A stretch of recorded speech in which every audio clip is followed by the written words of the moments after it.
A 100 kilogram gun fires a ball of 1 kilogram horizontally.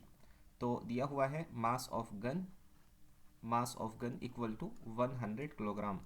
उसी के साथ साथ दिया हुआ है mass of ball is equal to 1 kilogram. Okay, ठीक है, आगे बढ़ेंगे हम। और क्या कहा है उसने? From a cliff of height 500 metre. तो एक क्लिफ है जिसका हाइट 500 मीटर है, उस हाइट से उस गन को फायर किया गया।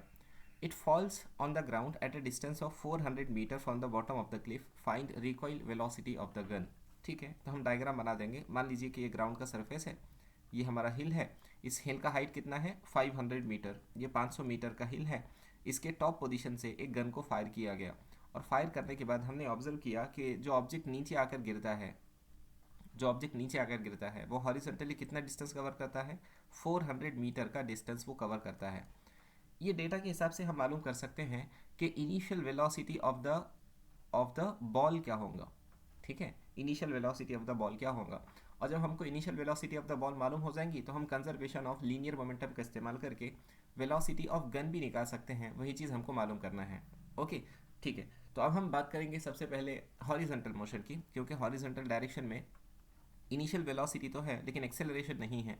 हॉरिजॉन्टल डिस्टेंस, हम हॉरिजॉन्टल डिस्टेंस की बात करेंगे तो इक्वेशन बन जाएगी s equal to u t plus half e t square. Horizontally जितना डिस्टेंस कवर किया उसकी वैल्यू है 400, और इनिशियल वेलोसिटी हॉरिजॉन्टल डायरेक्शन में है u, जिसको मैं initial velocity of the ball into time लिख रहा हूँ। हॉरिजॉन्टल डायरेक्शन में कोई एक्सेलरेशन मौजूद नहीं है, इसलिए ये इक्वेशन एक कैंसिल हो जाएंगी। यहाँ से हमको यू बी का वैल्यू मिल चुका है, u b is equal to 400 divide by t. अब हम क्या करेंगे? वर्टिकल डायरेक्शन के बारे में सोचेंगे। वर्टिकल डायरेक्शन के बारे में सोचकर हम टाइम की वैल्यू मालूम करेंगे। वर्टिकल डायरेक्शन में इक्वेशन क्या होगी? दोबारा वही equation, s equal to u t plus half a t square. ठीक है, ओके। अब जब वो वर्टिकल डायरेक्शन की बात की जाएगी तो गन तो हॉरिजॉन्टल डायरेक्शन में फायर किया गया। देखिए, गन को हॉरिजॉन्टल डायरेक्शन में फायर किया गया, इसलिए इनिशियल वेलोसिटी वर्टिकल डायरेक्शन में हो जाएगी 0। उसने डिस्प्लेस कितना किया है? 500 के बराबर उसका डिस्प्लेसमेंट है। आ गया हाफ। एक्सेलरेशन हमको मालूम है, ग्रेविटी की वजह से वो नीचे की तरफ आने वाला है, इसलिए यहाँ पर एक्सेलरेशन ड्यू टू ग्रेविटी, जिसकी वैल्यू 10 दिया हुआ है, ये 10 यूज़ कर लो, इंटू टी स्क्वायर।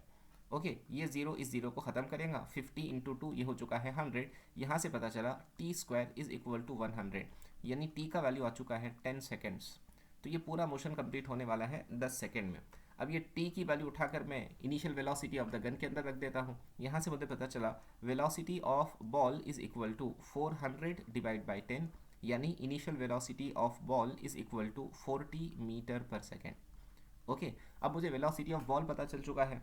मैंने ऑब्जर्व किया कि अगर जब गन फायर किया जाएगा तो बॉल का और गन का मोमेंटम अपोजिट डायरेक्शन में सेम होगा, क्योंकि एक्सटर्नल कोई फोर्स है नहीं। ये जो गन का फायर होने वाला ऑपरेशन है ये बर्स्ट होने की वजह से, बारूद के जलने की वजह से होगा। इसलिए हम कह सकते हैं कि इनिशियल मोमेंटम और फाइनल मोमेंटम सिस्टम का बराबर होगा। सिस्टम का इनिशियल मोमेंटम 0 था क्योंकि गन भी और बॉल भी रुका हुआ था, और फाइनल मोमेंटम में हो जाएगा momentum of gun plus momentum of ball. अब ये दोनों का मोमेंटम ऑपोजिट डायरेक्शन में होगा, इसलिए मैं बार लिख रहा हूँ।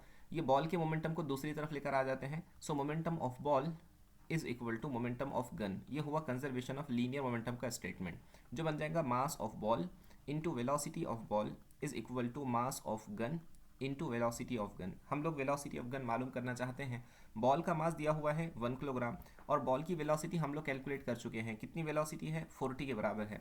Is equal to velocity of gun हम मालूम करना चाहते हैं, और मास ऑफ गन यहाँ पे आएगा, मास ऑफ गन और velocity of gun. Mass of gun का वैल्यू कितना है? 100, और वेलोसिटी ऑफ गन हम मालूम करना चाहते हैं। सो ये 0 और ये 0 कैंसिल हो गया। यहाँ पर आ चुका है 4 divide by 10 is equal to velocity of gun. So velocity of gun comes out to be 0.4 metre per second.